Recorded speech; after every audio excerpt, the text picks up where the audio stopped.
Hello, welcome to our LI582 Literature of Doom course.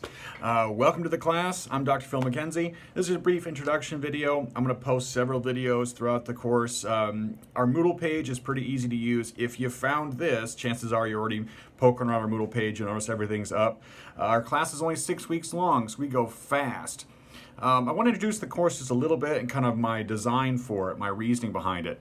I think LI582 allows any instructor kind of take their own personality and their own what they're into when it comes to their research or what they're writing or what they're working on and kind of run with it. For me, that's cli-fi. That's working with speculative fiction that has a climate or environmental bend to it. And cli-fi as a genre is blowing up. It is one of the hot new genres, not just in literature, but in TV and film.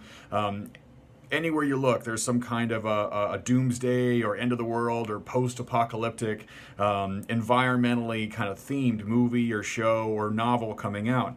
So it's a great time to be reading this genre because it's so fresh and so new that we're actually, as researchers, as literary scholars in the making, we're actually making up the rules and making up the criticism as we go. I think I call cli-fi a genre because, like any genre, is full of tropes.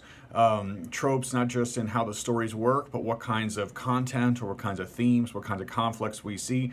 And just like fantasy or sci-fi or even romance, right, there's certain kinds of ideas that seem to be prevalent, or certain kinds of characters and characterizations and settings and types of motifs that pop up, especially in the novels we're reading, that we can use as kind of to think about, well, what are these tropes reflecting? How are these characters and these scenarios and these environments of devastated worlds meant to reflect our cultural anxieties? Which really, just like the best postmodernism does, the literature we're looking at reflects the kinds of fears, the kinds of worries, the kinds of even hopes we have about what lies in store today, set in these fantastic ruined worlds. And so I think the novels and the works and the short fiction and the criticism we're going to be talking about this semester offers a lot of room for us to talk about it.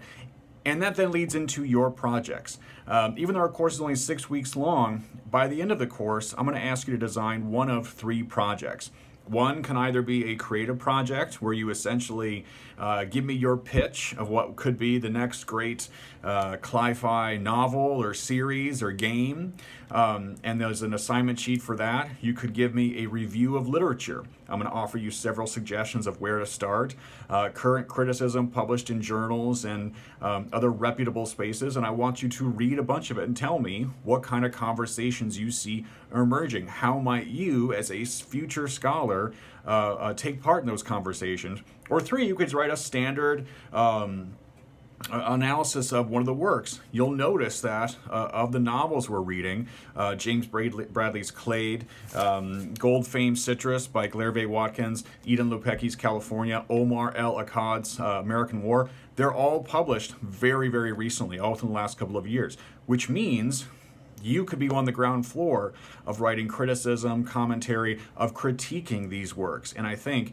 as the future scholars we want to be, that is an exciting thing. We're not just rehashing all the stuff that Faulkner scholars or Shakespeare scholars or even Margaret Atwood scholars, what they're doing. We are looking at things that are brand new, are of the moment, and reflect our kind of post-2010, post-2012 conversations about what potentially lies in store, especially as science, as culture, as politics, changes the way we talk about climate change and the way that literature pushes back and reinforces and even influences those kinds of conversations. So, thank you for being a part of the course. I'm excited, looking forward to you, looking forward to working with you. Read through the syllabus, read through all the course content that's here in this opening module. As questions come up, there's a folder open for you to post questions that I check regularly. You can email me. I know it's an online course. It's an asynchronous course, which means you don't necessarily need to be answering, or we don't need to all be online at once. It'd be fun, but we don't need to be. So you can pop in when you need to.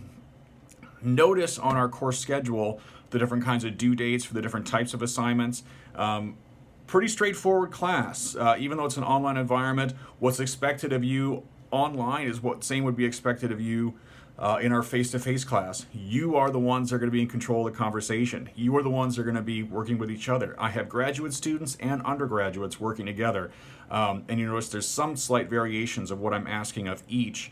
But for the most part, we are a unit. For the most part, we are going to be kind of bouncing ideas off each other. And that's what makes a class like this so fun. And I hope so interesting for us over these next 6 weeks. So, gear up. We got some fun stuff to read.